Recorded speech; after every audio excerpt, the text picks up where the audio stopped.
medyo nagsabay-sabay na ang pagkain ng ating mga dragon fruit, kaya magha-harvest na tayo.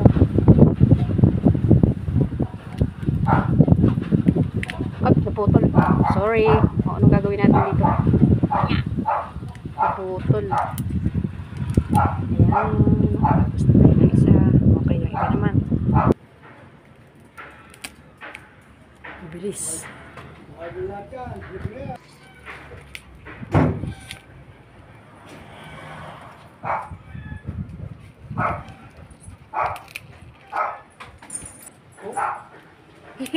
Nasa bahay.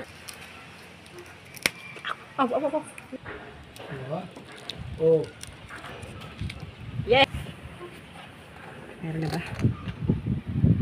Ano, Choko, nakakatayo ko na. Ayan, nakapag-harvest na tayo ng 7 pirasong dragon fruit. Medyo maliliit lang siya kasi hindi siya masyadong direkta sa araw.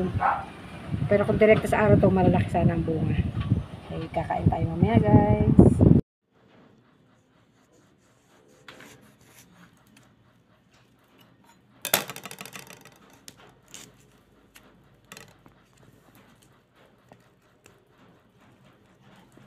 Oops.